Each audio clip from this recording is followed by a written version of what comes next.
Ángulo 13 no se hace responsable de las opiniones vertidas por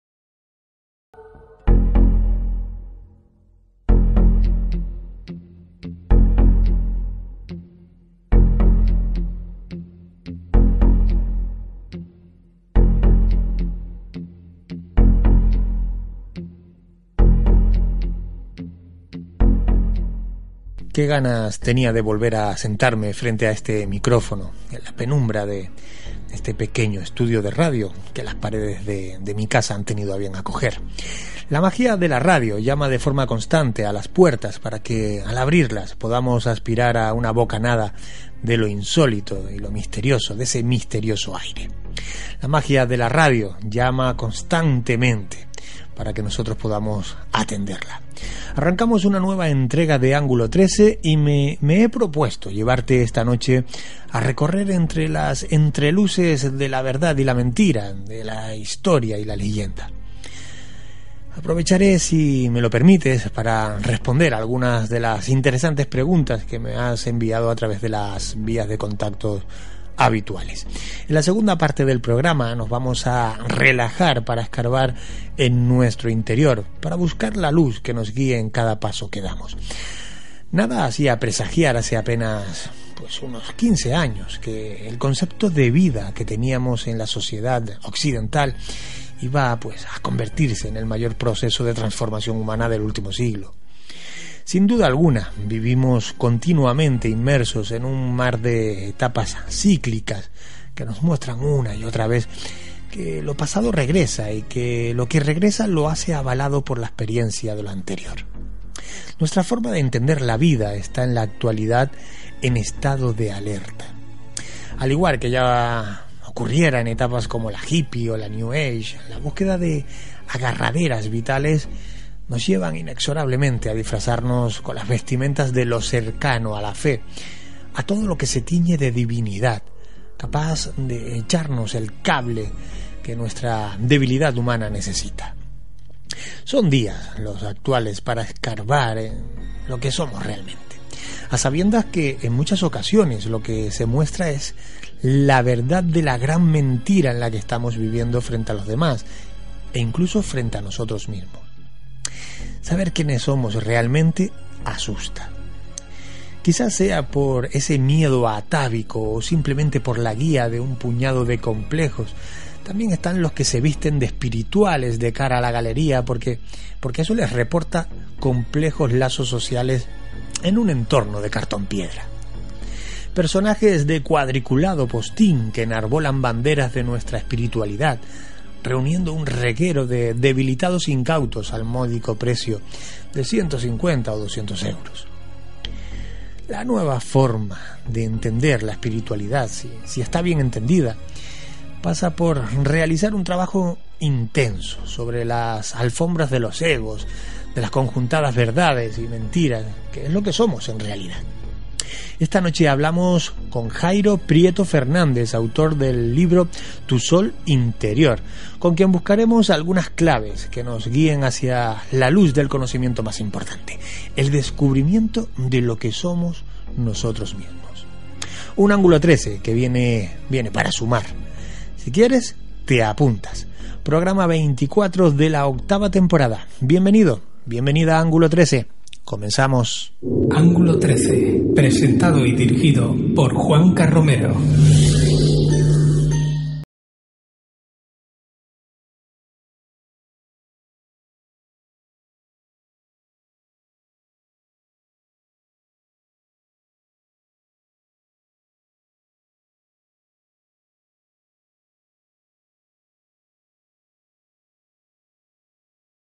Y es algo que agradezco mucho, porque siempre en estas 2 décadas y media ya de radio y prensa recibo mensajes y preguntas referidas a temas que suelo tratar en los programas que hago, en los artículos que escribo, en los libros que también escribo y publico.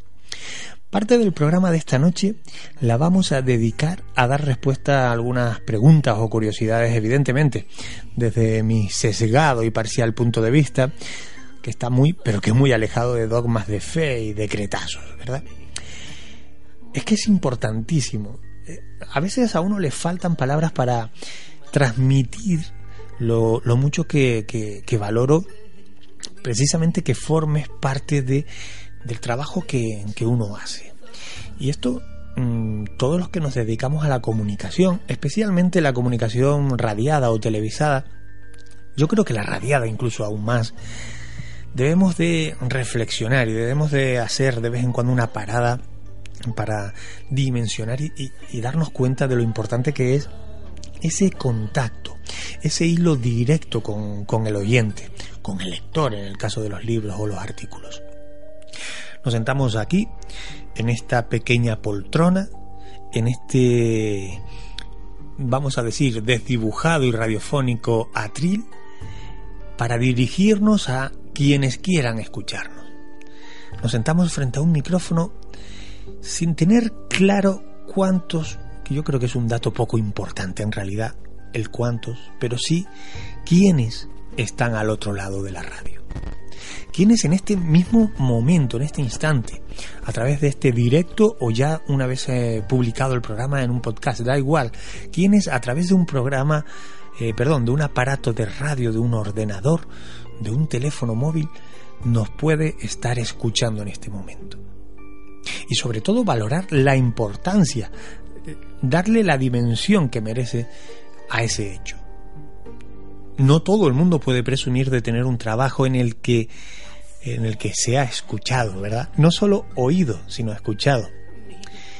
Pues no lo sé, con toda la cautela del mundo, cualquier trabajo. O sea, un profesor todavía entiende que los alumnos le están escuchando, pero no sé, un carpintero, un fontanero, pues un señor que se pega programando en un ordenador horas y horas detrás de una pantalla sin interactuar con otra persona o sin que haya una correspondencia, un mensaje, sin que haya unos escuchantes al otro lado. Sin embargo, esta profesión, la de comunicador, la del locutor, tiene ese valor añadido. Y eso yo creo que es importante a tener en cuenta y hay que premiarlo.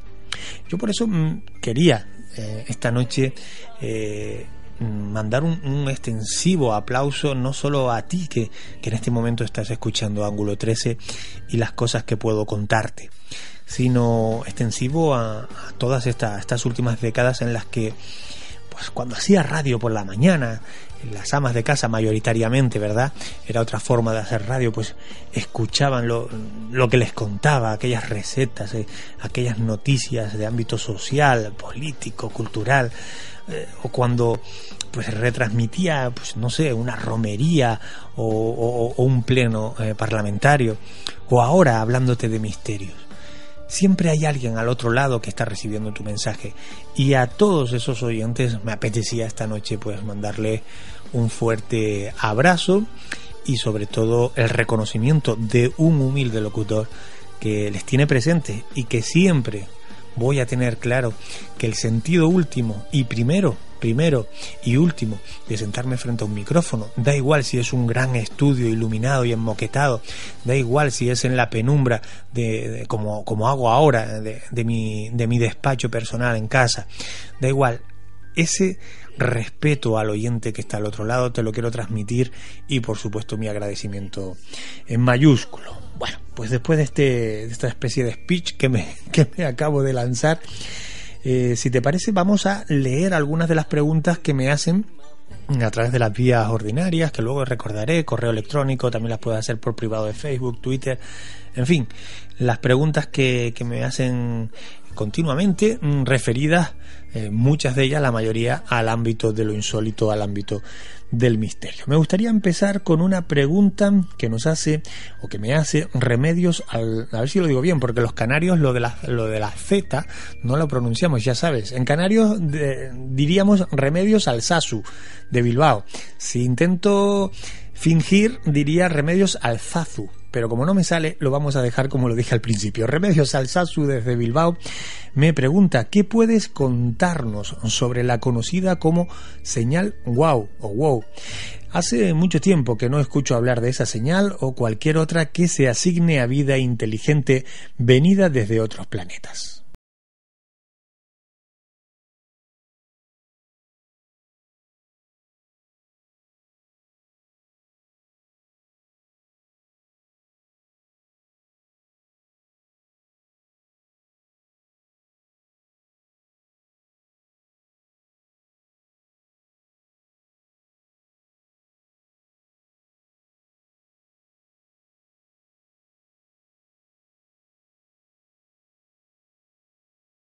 El mes de agosto, si no recuerdo mal, del año 1977, cuando la ventana se abría de forma contundente ante la posibilidad de vida alienígena. Bueno, de vida inteligente, que no tiene por qué ir ambas cosas cogidas de la mano por mucho que los estudiosos se empeñen. En el observatorio Big Air, conocido como observatorio OBE, de la Universidad Estatal de Ohio, en Estados Unidos, se recibe, a mí cada vez que digo Ohio, me encanta, o sea, Ohio, ¿no? Si lo dices americanizado sería en la Universidad Estatal de Ohio. Bueno, pues en Estados Unidos, hoy estamos de coña. Se recibe durante la noche del 15 de agosto una señal procedente de un grupo de estrellas situados a unos 220 años luz de la Tierra.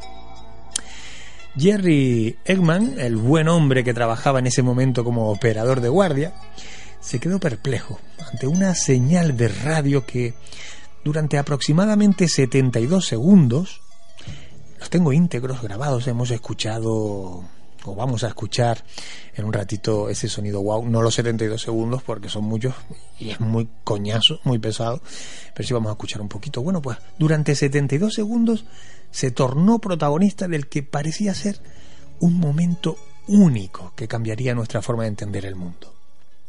Esta señal fue bautizada con el nombre WOW, que es la onomatopeya del monótono registro de audio que se recogió. Como te decía, vamos a escuchar cómo sonaba exactamente este sonido WOW.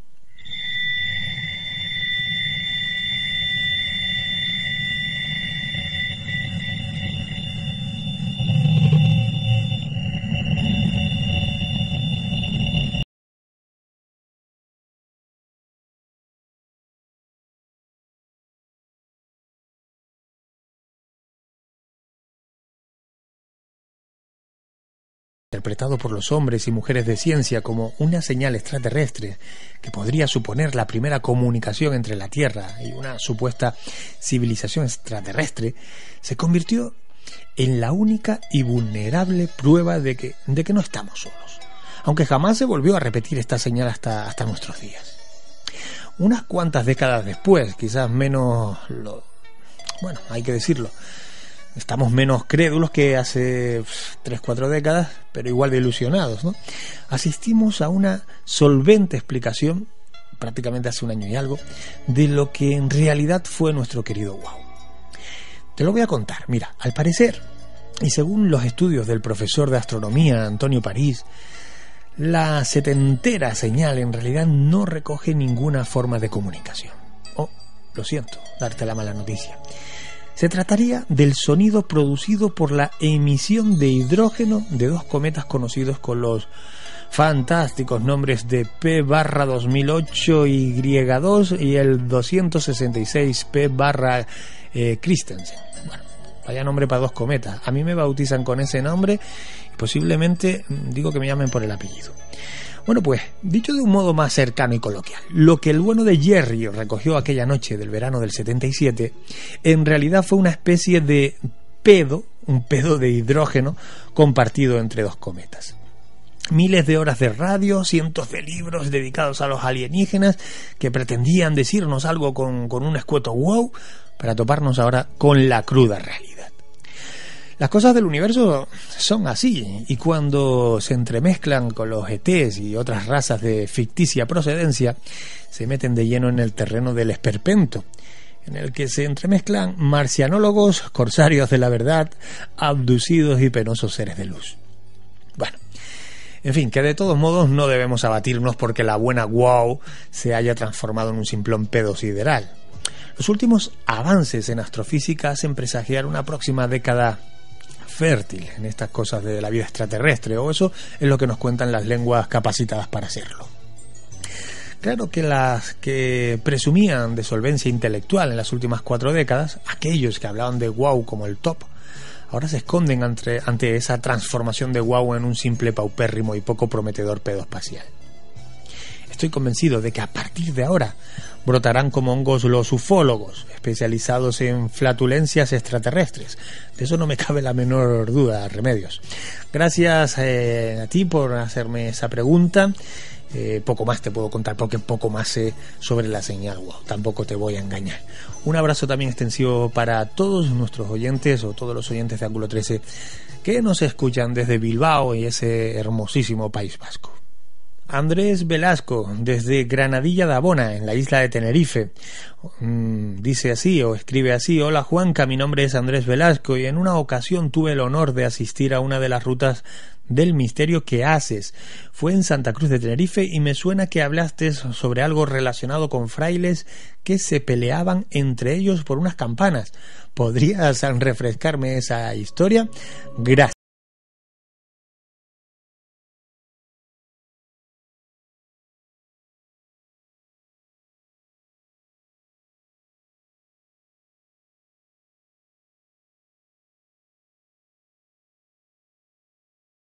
Bueno, Andrés, siempre que hablo de este expediente o curiosidad me viene a la mente el nombre de la Rosa, aquella historia que igual recordarás, cuyo escenario era una abadía en la que la muerte se hacía presente en forma de asesinatos y que el culpable llevaba hábitos de la Orden de San Benito. Los encargados de resolver los crímenes eran un fraile y su novicio de la Orden franciscana. Bueno, seguro que te acuerdas, el nombre de la Rosa. Bueno, pues aún hasta donde yo sé, en la historia que comentas, amigo Andrés, no hubo muertos, ¿vale? Los protagonistas también fueron frailes, franciscanos, y el escenario natural, Santa Cruz de Tenerife. Corría el siglo XVIII, cuando la torre de la iglesia de San Francisco fue objeto de disputa, de discusión, entre los frailes de ese complejo conventual y los responsables de una iglesia capitalina, la Iglesia de la Concepción. Todo comienza por la envidia de que la torre franciscana fuera más alta y encima tuviera colgada 4 hermosas campanas.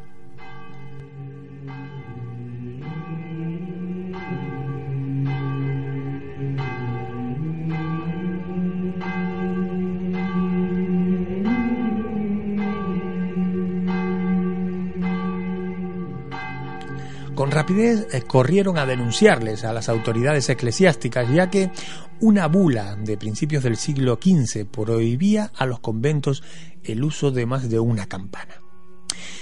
Pero fueron los franciscanos, claro, ellos que no se conformaban, ellos no quisieron conformarse y se defendieron presentando otra bula de Inocencio XI que sí lo permitía, aunque únicamente para los dominicos, claro. Permitían tener más de una campana a los dominicos, pero es que ellos eran franciscanos. El obispo intentó intermediar, pidió a los frailes que al menos quitaran una de aquellas campanas que habían colocado, obteniendo como respuesta la intermediación del mismísimo Papa Pío VI, a petición de los franciscanos, que tenían peso, Y al final, ¿qué ocurrió? Que el Papa Pío VI les permitió poner cuantas campanas quisieran. Imagínate el mal humor y el mal rollo que les entró a lo de la iglesia de la Concepción. Ante aquel desconcierto y rabia de los responsables de ese templo de la Concepción, alguno intentó sin éxito, para hacer crecer en altura la torre, pues colgar bloques para hacerla subir. Eso nunca se consiguió hacer. No hubo éxito. La torre de la Concepción no podía crecer más porque se convertía en una torre inestable. ¿Cómo respondieron los franciscanos, que ya se habían salido con la suya? Bueno, pues los franciscanos No conformes, colgaron una quinta campana para darles ya el remate final a los de la Concepción. Y además decoraron de forma suntuosa la cúpula del campanario con azulejos coloridos y brillantes. Bueno, brillantes como ningún otro azulejo en toda la ciudad. ¿Qué conseguían con eso? Pues que aparte de que su torre sonase en toda la ciudad a lo lejos, además cuando le daba la luz del sol se viese más vistosa por el reflejo de aquellos azulejos. Es una historia curiosa. En la actualidad tanto el templo como su torre siguen teniendo interesantes ingredientes. La torre y el reloj, por ejemplo, tienen titularidad municipal, mientras que las campanas pertenecen a la parroquia. Pero que nadie se asuste, para tocar las campanas ya no hay que pedir permiso al desdibujado alcalde de la capital tinerfeña.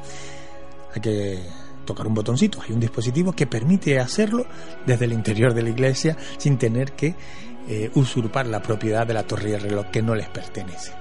En fin, es una historia curiosa, habría que haberla vivido en aquella época, ¿verdad? Como frailes contra frailes se peleaban por ver quién la tenía bastante más grande. Cosas de la vida, cosas de la iglesia, cosas de la historia. Ciencias de frontera, enigmas, historia oculta, leyendas, misterios. Ángulo 13, rozando los límites de lo explicable. Puedes mantenerte informado a través de nuestro diario digital, Canarias Plural. Información global, libre y plural. Editorial Cursiva pone todas las herramientas para que puedas publicar tu libro. Tú escribes y nosotros hacemos todo lo demás. Contáctanos a través de la página web cursivaeditorial.com. Editorial Cursiva. Vamos a dar mucho que leer.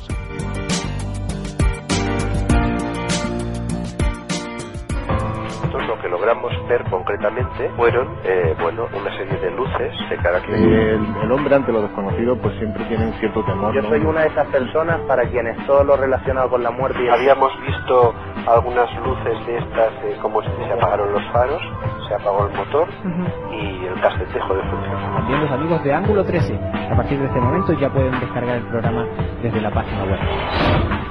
Ángulo 13. Manuel del Valle nos escribe o me escribe desde Alba de Tormes, en Salamanca. En alguna ocasión te he escuchado hablar, es lo que nos dice, del Cerro de San Vicente, en la provincia de Salamanca, un yacimiento arqueológico que nos muestra el origen de la primigenia Salamanca. Incluso creo que has publicado algunas fotografías en las que estás investigando en su interior. ¿Cuáles fueron los primeros pueblos que se asentaron en la patrimonial ciudad de Salamanca? Las encontramos en el Cerro de San Vicente, que es donde se encuentra el origen y fundación de la ciudad de Salamanca. Y es un yate, está constituido como un poblado de la primera edad del hierro, adscrito a la cultura del Soto en su fase plena. Es un yacimiento de unas 2 hectáreas de superficie y con un desarrollo estratigráfico de entre 2 y 3 metros, en el cual nos encontramos una superposición continua de estructuras de habitación, tanto casas como estructuras domésticas. Hemos escuchado a Carlos Macarro Alcalde, arqueólogo en el yacimiento del Cerro de San Vicente, en un archivo publicado por la Asociación Científico-Cultural Zamora Protohistórica.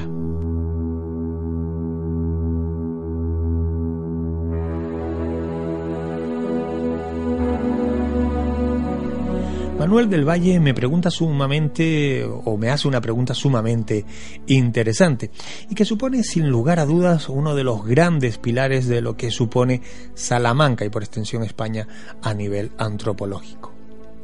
Primero decirte que efectivamente he estado en el Cerro de San Vicente, pero no como investigador, que más quisiera yo, sino como un visitante más, cargado con una mochila llena de curiosidad, pero visitante típico, visitante de tipo estándar, vamos a llamarlo así, ¿no?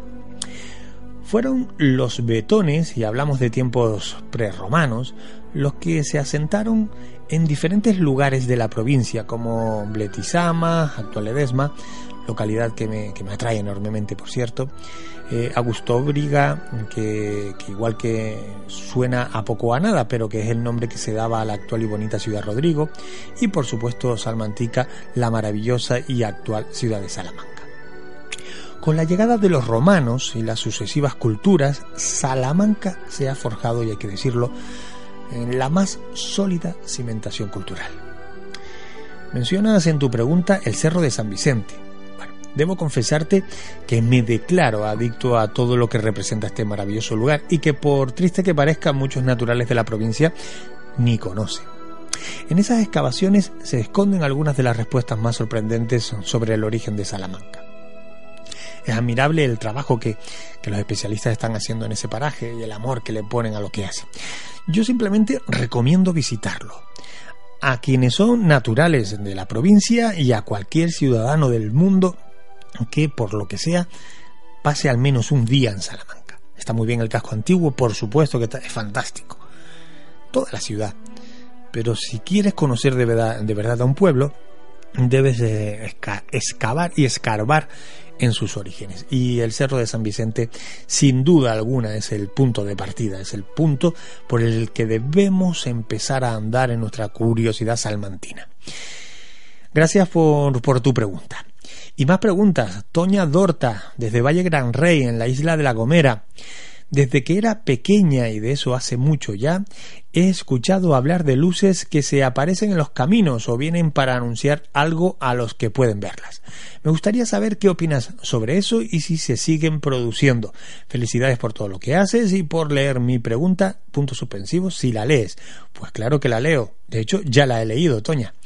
Te voy a contar cositas sobre las luces populares.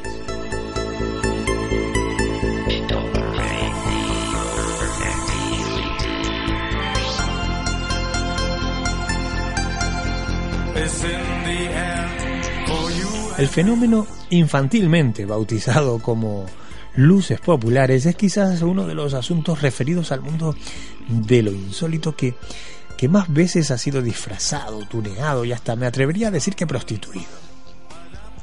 La mayoría de las ocasiones podemos asistir al espectáculo del esperpento, en el que un testimonio cargado de ingredientes interesantes acaba adornado por los propios investigadores para darle mayor impacto informativo. Esto lo he vivido un montón de veces. El fenómeno de las extrañas luces que recorren caminos y laderas es totalmente verídico. Al menos a mí no me cabe la menor duda de que existe. Pero es tan verdadero como la exageración que muchos escupen sobre los testimonios, convirtiéndolo pues en un charquerío en el que el barro no deja ver el pozo de verdad. De este modo, cuando un testigo nos cuenta, por ejemplo, aquella luz recorrió la montaña lentamente hasta que desapareció tras los pinos, los embajadores de la superchería, los mentirosos, lo transforman contando que aquella luz bajó la montaña y me persiguió, bajó de la montaña y me persiguió hasta golpear el capó del coche. Es que lo estoy leyendo textualmente porque es verídico, porque hay investigadores que transforman un testimonio para hacerlo más espectacular. El misterio no necesita que lo disfraces de espectacular, ya lo es por sí mismo. Pero están los choriceros de la verborrea que lo hacen. Y eso es lo que siempre, y ya tú que me conoces sabes, que considero hay que perseguir.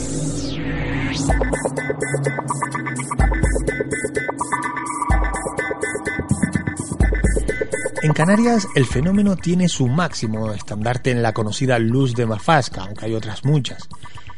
Sobre la luz de Mafasca muchos han contado verdades, hay que decirlo, y algunos pocos han utilizado para venderse como investigadores de salón. Flaco favor que se hace a los auténticos testigos y al propio fenómeno si se permite que algunos inventen lo que les viene en gana.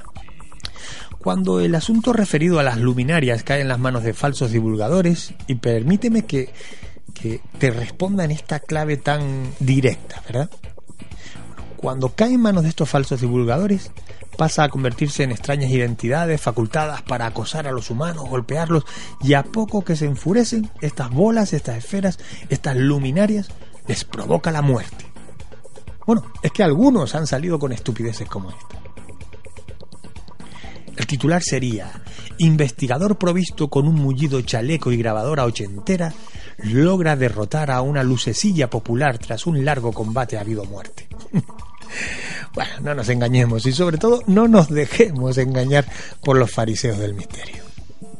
La violencia por parte de los fenómenos anómalos no existe. Todo forma parte de la percepción errónea o mala interpretación por parte de los testigos.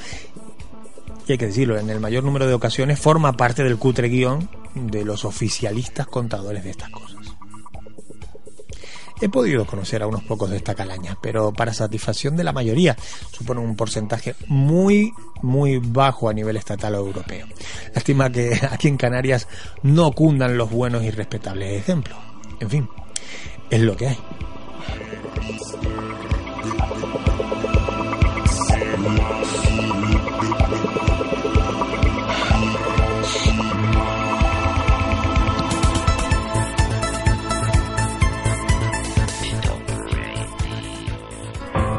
Lo que logramos ver concretamente fueron una serie de luces de carácter. El hombre ante lo desconocido pues siempre tiene un cierto temor. Yo soy una de esas personas para quienes todo lo relacionado con la muerte. Habíamos visto algunas luces de estas, como se apagaron los faros, se apagó el motor y el casete dejó de funcionar. También los amigos de Ángulo 13, a partir de este momento ya pueden descargar el programa desde la página web. Ángulo 13. Editorial Cursiva pone todas las herramientas para que puedas publicar tu libro. Tú escribes y nosotros hacemos todo lo demás. Contáctanos a través de la página web cursivaeditorial.com. Editorial Cursiva. Vamos a dar mucho que leer.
Nacemos ya iluminados, nacemos ya plenos, plenamente realizados.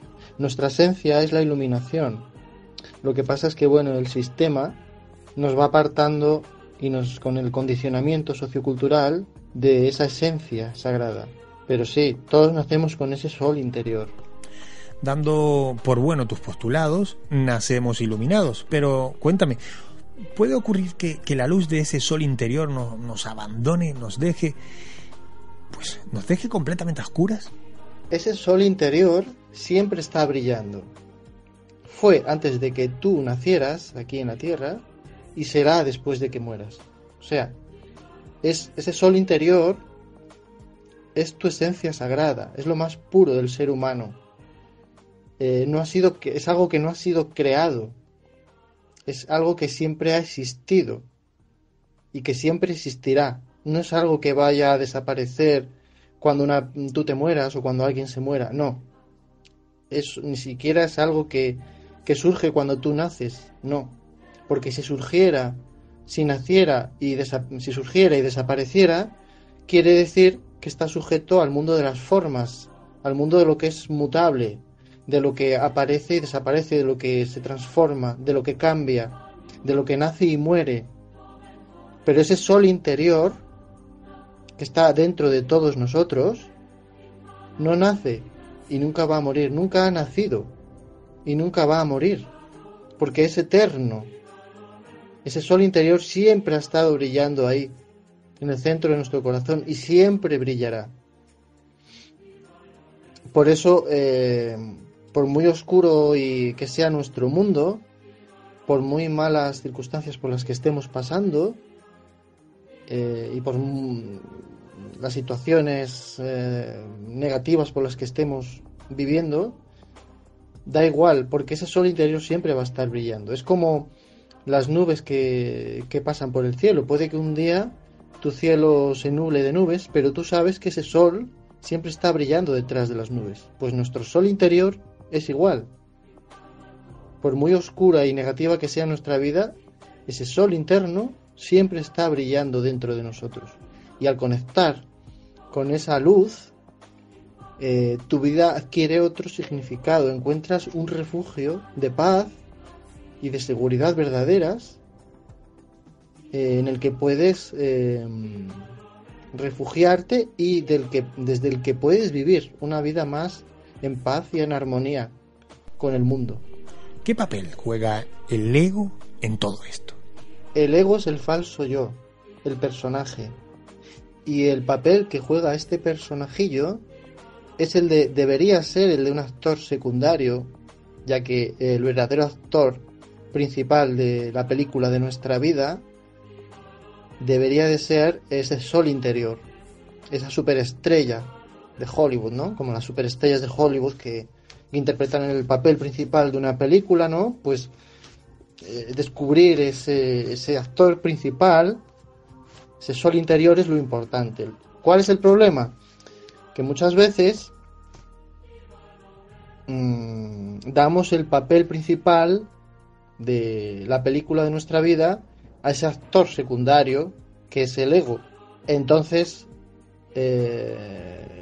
cuando le damos el papel principal, pues el ego toma el mando y asume una serie de responsabilidades y toma el control y el protagonismo de la película de tu vida. Y entonces, como el ego es un actor un poco tirano, entonces va a hacer lo que le dé la gana, va a chantajear, va a conseguir una serie de cosas, para conseguir más fama, para conseguir más poder, para conseguir más dinero, para que le den el Oscar, ¿no? Entonces, el ego es un falso personaje, ¿no?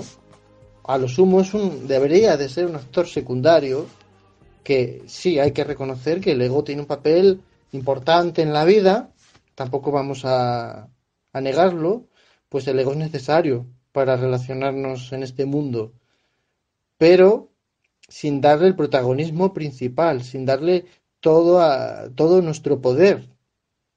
Porque cuando le damos todo nuestro poder y cuando creemos que ese personaje somos nosotros, cuando creemos que somos ese personaje, ese falso yo, entonces nos metemos en problemas porque, como he dicho, el ego es un tirano. es un dictador. Y entonces ese es el papel que tiene o que debería de tener, ¿no? Debería de ser una especie de personaje secundario, ¿no? Que aparece de vez en cuando para representar su papel y ya está. Pero nosotros deberíamos de vivir la vida desde ese sol interior. Es cierto que mantenerlo igual las 24 horas del día es muy difícil, pero podemos ir haciéndolo poco a poco, tomando conciencia todos los días, meditando, por ejemplo, también, creando un espacio para encontrar ese espacio interior sagrado en el que brilla el sol interior y poco a poco ir estableciendo esa conexión e ir quitando el protagonismo al ego y darle el protagonismo principal a nuestro sol interior. Dime, Jairo, ¿la frontera entre la felicidad y la infelicidad está compuesta por un fino hilo o es de lo que vamos a llamar banda ancha? Vivimos en una sociedad obsesionada con la felicidad. Todo el mundo quiere ser feliz. Incluso se realizan cursos, talleres de felicidad e incluso másters de felicidad. O sea, vivimos obsesionados. La gente vive obsesionada con ser feliz. Porque tenemos el concepto de que una persona feliz ha triunfado. Entonces, de cara a la galería, todo el mundo quiere aparentar ser feliz y que le va bien, y eso lo podemos comprobar en las redes sociales, como todo el mundo publica fotos riéndose y pasándoselo bien y contando que es muy feliz y que le va todo muy bien y que está muy contento. O sea, todo el mundo quiere aparentar que es feliz, pero en realidad yo esto lo veo un poco como una hipocresía, porque luego por detrás su otra vida es como que está interpretando, es como lo que hablaba antes del personaje del ego, que es como un personaje de un actor secundario, ¿no? Que muchas veces quiere representar el papel principal de la película de nuestra vida. Entonces, este actor, este ego, quiere aparentar, quiere dar esa imagen, interpreta un papel de persona alegre, divertida, sociable, ¿no? Que muchas veces es falso. Está interpretando un papel falso, porque realmente muchas veces eso no es así. La persona, si escarbas un poco, si rascas un poco en su vida, verás que esa persona es tremendamente infeliz. Lo que pasa es que está intentando aparentar ser feliz. Como yo explico en el libro, Tu Sol Interior, esta conexión que creamos con ese sol interior, lógicamente es de banda ancha. O sea, hacemos en el sentido de que la banda ancha tiene, digamos, señal ininterrumpida, quiere decir que esa señal nunca desaparece y nunca termina, pues esa señal siempre está en nuestro interior y solo tenemos que mirar hacia adentro. Entonces, cuando conectamos con esa wifi espiritual, pues vemos todo desde otra perspectiva. Hay un cambio de paradigma y entonces dejamos de ser infelices. Es imposible que una persona que se mire dentro y haya conectado con ese sol interior sea infeliz. Lo que sí ocurre es que la persona que se identifica con un personaje falso sí va a ser infeliz, porque su identidad está puesta en algo falso, no en algo verdadero. Y aquí de lo que se trata, de lo que yo trato en mi libro Tu Sol Interior, es de que la persona haga un viaje interno para descubrir su verdadero personaje, su verdadero yo. En tu libro, Tu Sol Interior, ¿encontramos una guía para conectar con nuestro lado espiritual o sus páginas encierran mucho más? Sí, es una guía de viaje hacia el interior, hacia el descubrimiento de esa luz interior, pero bueno, aparte de, como digo en el libro, este libro no es, Tu Sol Interior no es una filosofía, ni es un conocimiento, ni es una religión, es eso, es simplemente una guía de viaje en la que invito a la persona, al lector, a pensar por sí mismo y a descubrir por sí mismo, sin inculcarle ninguna moralidad, ni filosofía, ni conocimiento, ni nada, simplemente a reflexionar por sí mismo. Yo simplemente le lanzo las cuestiones, también hago meditaciones, visualizaciones, no muchas, pero algunas para conectar con esa luz interior y sobre todo hago dudar. Nunca digo que estoy en posesión de la verdad, ni estoy vendiendo una nueva religión, ni nada, no. Simplemente invito, es una invitación, una guía para que la persona siga su propio camino, no mi camino, ni el camino del libro, ni el camino de ningún conocimiento, de ningún cursillo, de ningún taller. Yo no vendo nada de eso. Simplemente que siga su propia sabiduría interior. Y esa sabiduría interior se encuentra en ese sol, en esa luz interna. Y cuando la persona conecta con esa luz interna, conectará con esa sabiduría y con esa alegría internas. En ocasiones, y muchas de ellas desde el ámbito friki o inadecuado, se atribuye a la meditación todos los remedios del universo. ¿Qué opinión te merece a ti las prácticas como la meditación? La meditación es un buen método para encontrar esa luz interior, y más en los tiempos que corren, en los que la vida de las personas hay tanto estrés, tanto caos. Entonces la meditación es una herramienta fantástica para conectar con esa luz interna. Si antiguamente ya era beneficioso, en la India, por ejemplo, y en muchas culturas que utilizaban la meditación como una forma de parar los pensamientos, pues imaginaros ahora, ¿no? En este mundo caótico en el que vivimos, en este mundo tan deprisa, tan rápido, la meditación es una excelente herramienta para conectar con ese sol interior, para, digamos, disipar las nubes de nuestro cielo mental y hallar el espacio en el cual se pueda manifestar ese sol interior, porque a veces lo que ocurre es que no le dejamos espacio para que esa luz se manifieste. Estamos tan llenos de pensamientos y tan llenos de tantas cosas que a veces no dejamos el espacio necesario para que esa luz interior se manifieste. Entonces, la meditación es una práctica estupenda para encontrar esa luz interna. De hecho, yo medito todos los días y también tengo varios grupos de meditación que he creado para ayudar a la gente a meditar, y son meditaciones propias que yo creo, son muy sencillas, pero que van a la esencia, como mi libro. En mi libro también hago meditaciones, no muchas, pero algunas, para ayudar a la persona a conectar con esa luz interior. Decía un gran comunicador y amigo mío que todos los humanos tenemos en el interior un Dios y un demonio. ¿Tú qué crees? ¿Crees que hay algo de cierto en esto, en esta idea?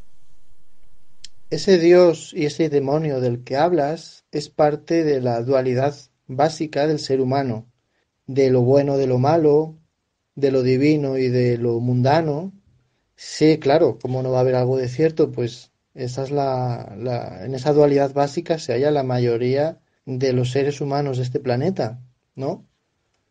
Que nos vamos alternando de uno a otro estado, ¿no? De bienestar a malestar, de víctima a verdugo, de superior a inferior, y esa dualidad se encuentra en todos los estratos de la vida, en todas las áreas de la vida de la persona. Ahora estoy bien, ahora estoy mal, ahora soy feliz, ahora infeliz, ahora soy buena persona, ahora mala persona, y eso está alternándose continuamente de un estado a otro estado. Y yo lo que propongo en este libro, en tu sol interior, es que vayas más allá de la dualidad, de esa dualidad básica de bueno o malo, o de concepto que tenemos de nosotros de buena persona o de mala persona, porque hay algo dentro de nosotros, hay una luz, hay una verdad, Hay eso que está por encima de lo bueno o malo y del Dios y de Dios y del infierno y del diablo. O sea, esa realidad innombrable, indefinible, inmutable, como decía Lao Tse, está por encima de toda dualidad del ser humano. Porque Dios y el demonio no deja de ser un simple concepto que se ha creado el ser humano, que se han creado los seres humanos, al igual que las religiones, para, para darnos, tener una identificación, para creer en algo, aunque muchas veces, sobre todo las religiones organizadas, como el cristianismo y otras religiones, que han utilizado la religión para someter al pueblo y para esclavizarlo y para someterlo. Entonces, la buena noticia es que tu sol interior lo que enseña es que no pones a nadie por encima de ti, ninguna religión está por encima de ti, ninguna filosofía, pero tú tampoco estás por debajo de nadie ni de nada, sino que simplemente eres esa luz que está fuera de la dualidad. Y esto es lo que vengo explicando en el libro constantemente, y es conectar con esa conciencia, con esa luz que no es dual, sino que está vibrando en la unidad, que es completa, que es unidad, que pertenece a la fuente, a lo divino, a lo trascendente, a lo espiritual. Describe como con una piel muy blanquecina, incluso brillante, que parecía perdido, ha sido una edad de unos 7 u 8 años y que portaba un camioncito de... Escudriñando una serie de investigadores en esos códices, pues han encontrado que también había un retrato de él, pero de su época joven, y que coincide los rasgos fundamentales con el famoso boceto que conocemos todos, ¿no?, del Leonardo da Vinci viejo. Que ofrece pruebas, que ofrece fotografías, el negativo de la fotografía, que ofrece una historia que está muy bien estructurada. Ángulo 13.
y oraciones que haga, esas ondas electromagnéticas le van a afectar a su cuerpo físico. Y si vive muy cerca de esa antena de telefonía móvil, posiblemente con el tiempo vaya a tener consecuencias o enferme, o incluso le genere enfermedades o cáncer. Quiero decir que aún estamos sujetos, estar plenamente conectado con tu esencia no te libra del mundo de las formas del todo, porque lógicamente tenemos un cuerpo que siente, que percibe, que recibe energías y transmite energías. Entonces vivimos en un mundo energético, ¿no? Y nos vemos y que nos afecta. Pero sí que es cierto que mantenerte conectado, esa luz interna te va a hacer estar mucho más protegido que antes. Cuéntame, ¿por qué escribir un libro como este? Pues este libro lo escribí principalmente para mí y luego para las personas, pero principalmente para mí. Es un libro que yo necesitaba, llevaba mucho tiempo, muchos años, de hecho 38 años prácticamente desde que nací, escribiendo en papelitos y en post-it todas las ideas y meditaciones e iluminaciones que iba teniendo, ¿no? Pequeños satoris que yo iba teniendo, y todas esas ideas las iba plasmando en papelitos que fui acumulando durante años. Y hace 2 años pues me propuse ordenar toda esa información que yo iba escribiendo, y el resultado es Tu Sol Interior. Entonces, Tu Sol Interior es un libro de desarrollo personal y de espiritualidad, que el principal objetivo es ayudar a la persona a eliminar patrones erróneos y conectar de una manera sencilla con esa sol interior que está siempre brillando dentro de nosotros. Tengo una curiosidad. ¿Qué te ha aportado a ti, ojo, no como escritor, sino como persona, el proceso de creación de tu sol interior? Lo que me ha aportado es poner en claro todos esos conceptos y esas ideas que yo ya tenía clarificadas en mi interior, pero que no terminaba de explicar de una manera coherente. Entonces, este trabajo de escribir el libro ha sido una forma de poner en claro todas esas ideas y conceptos que estaban un poco desordenados y caóticos, ¿no? Personalmente y por mi formación, tengo mucho interés en el desarrollo del talento y la localización del mismo.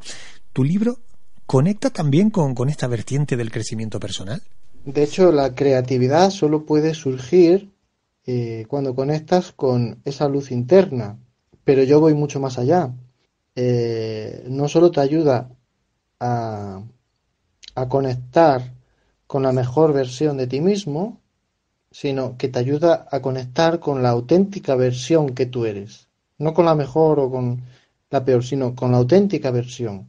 Y lógicamente eso es un crecimiento personal en todos los aspectos, pues empiezas a vivir y a actuar y a responder ante la vida desde esa fuente interior de conocimiento y de creatividad inmensa.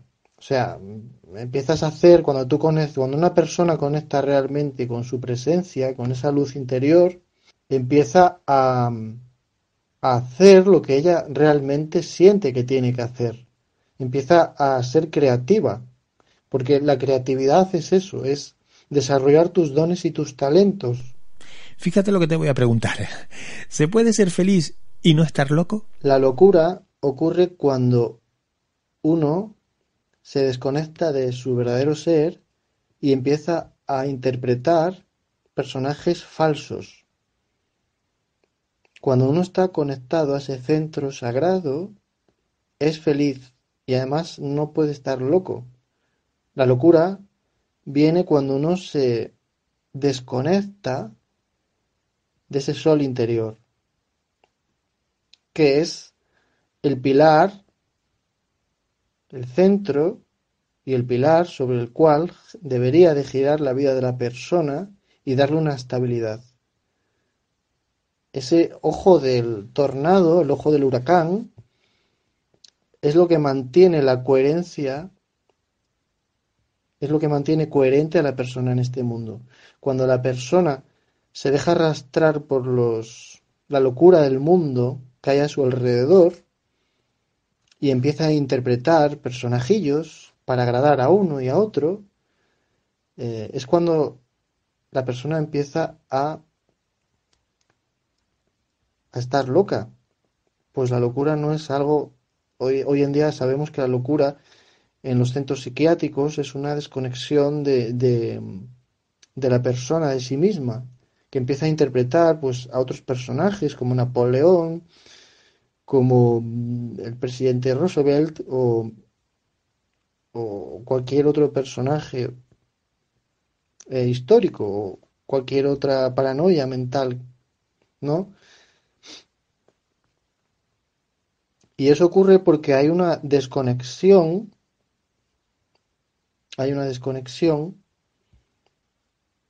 con su verdad, con la verdad que es él. Cuando estás conectado con tu luz interior, con tu verdad, hay una coherencia. Hay una coherencia no solo en tu forma de hablar, sino en tu forma de actuar y de vivir. Deja que te felicite por la elegante portada del libro, está genial, y también por la cuidada edición a la que nos tiene acostumbrados ya Editorial Odeón. ¿Cómo ha sido esa relación entre autor y editorial? Pues sí, la verdad es que se ha quedado una portada muy bonita, muy sugerente. Pues mi relación con la Editorial Odeón ha sido a través de Amado Martínez, que es la coordinadora editorial y la editora. Y bueno, la verdad es que se ha portado muy bien desde el primer momento, ha estado siempre muy atenta y está muy atenta, cada poco mandándome mensajes, correos electrónicos, mandándome información, animándome para las presentaciones, para todo. Entonces, yo estoy súper agradecido a Amado Martínez y a la editorial Odeón por darme esta oportunidad de que mi libro Tu Sol Interior pueda llegar a todo el mundo. Y bueno, pues a ti, Juanca, pues también muchas gracias por este pequeño espacio en el que yo poder expresarme y transmitir a las personas este conocimiento. Muchísimas gracias. Las ciencias ocultas, la psicología y los misterios que encierra la humanidad en Ángulo 13, la puerta que se abre al otro lado. A partir de esta semana y siempre que sea posible por la extensión del programa, etcétera, me gustaría recomendarte un libro y una película, como mínimo, ¿verdad? Hombre, hemos hablado de Tu Sol Interior, que es un libro altamente recomendable, pero saliéndonos del concepto entrevista, sí me gustaría recomendarte un libro y una película en cada programa o cada vez que podamos hacerlo. Pero no un libro que sea una novedad, que también puede coincidir, ni una película recién salida, que también podría coincidir. Me gustaría recomendarte un libro y una película de cualquier época. En algunas ocasiones igual te desconsuelo, vas a comprarlo y ya no existe porque es un incunable, pero si ocurre, siempre hay planes B para poderlo leer, que te lo presten o descargarlo en PDF, que en algunos casos esa opción existe, o reediciones que están saliendo en la actualidad.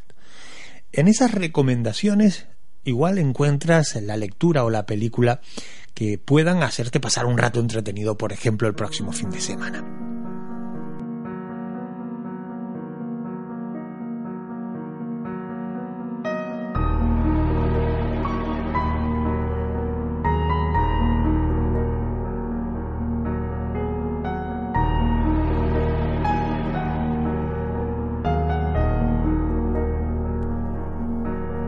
Y el libro que quiero recomendarte en esta ocasión se titula El planeta incógnito, de Peter Colosimo. Para los ávidos buscadores de misterio y gente ya curtida en el ámbito de lo insólito, les sonará mucho este libro y este autor. El libro fue escrito en el año 1971.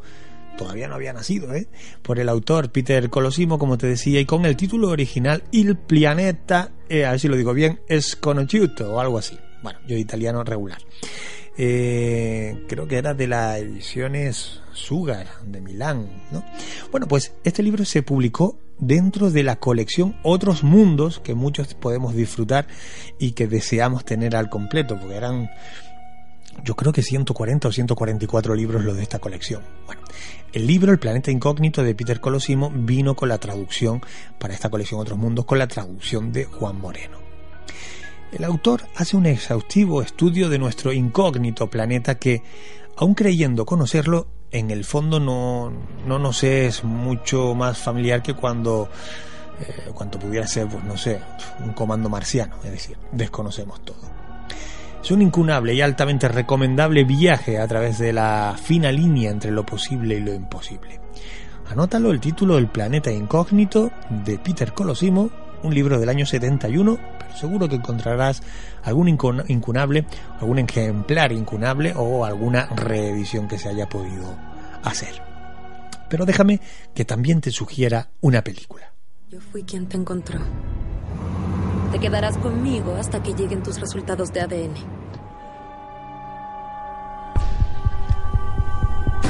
Creo que es la chica que fue encerrada por su papá. ¿Podemos cerrarla? El salvaje. ¿Qué es el salvaje? ¿Tu papá te dijo eso? Sus dientes son largos y sus uñas también largas. Se comió a todos los otros niños porque eres la última que queda. ¿Alguna vez has visto a ese salvaje? En mis sueños. Tranquila, aquí estás a salvo.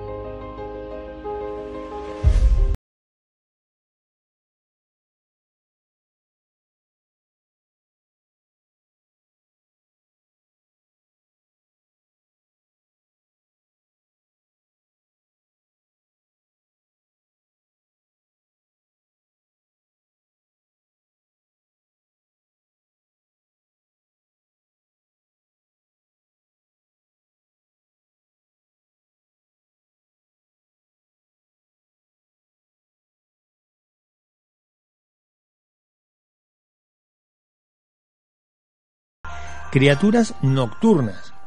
El realizador Fritz Bohm, también co-guionista de esta historia, consigue una película de terror con un relato, vamos a decir, poco convencional. Lo que ayuda mucho a Bohm es la estupenda actriz británica Belle Powley, conocida por su actuación en, por ejemplo, El diario de una chica adolescente, una película del año 2015.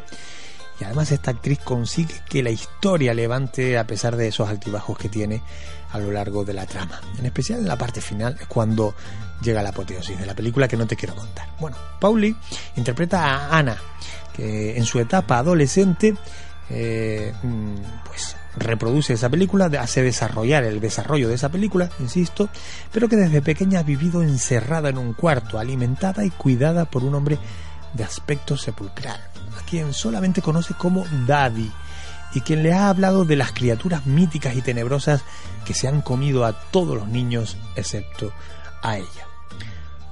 Por eso este hombre la salvaguarda incluso con una puerta electrificada para que no se le escape. Bueno, cuando ella empieza con su periodo menstrual, él la inyecta para detenerlo hasta que ella se encuentra moribunda y repentinamente despierta en un cuarto de hospital. A partir de ahí, la historia da un giro que no te quiero contar mucho, en el que aparece, pues vamos a decir, una historia, un cuento tétrico de verdad, al mismo tiempo que una historia sobre la maduración y el crecimiento. Bueno, un trabajo sobresaliente de esta actriz y esta película que yo quiero recomendarte en esta ocasión. Criaturas nocturnas.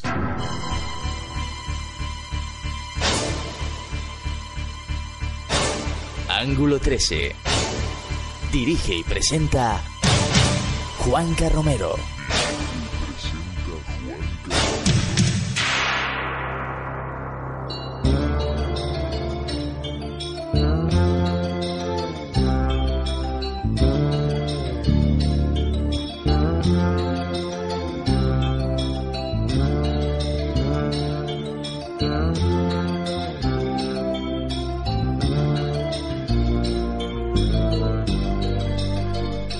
Y a puntito que estamos de cerrar nuestro ángulo 13, aprovecho este minutito casi final para pues para decirte a ti, a las personas que nos han escrito y que he podido esta noche leer su cuestión, su pregunta, su sugerencia, su comentario, decirles que tengo el gusto, me apetece un montón de regalarles un libro a cada uno. Pues a Toña Dorta, desde Valle Gran Rey en La Gomera, un ejemplar de mi libro Catástrofe 77, El viaje interrumpido. O Tragedia en los rodeos, que también con ese nombre lo consigues. Manuel del Valle, desde Alba de Tormes, Con talento puedes, ese libro también para ti. Animales insólitos y mágicos de Canarias, ese ejemplar de mi libro para Andrés Velasco, desde Granadilla de Abona, y otro ejemplar del libro Con talento puedes para Remedios Alsasu, desde Bilbao. Buscamos la sintonía de cierre, que esto casi está despachado.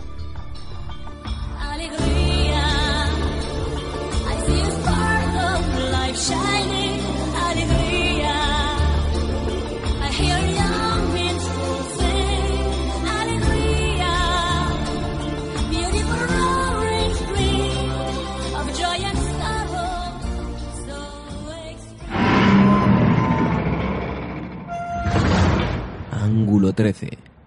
Un recorrido por la divulgación de fronteras. Con Juanca Romero.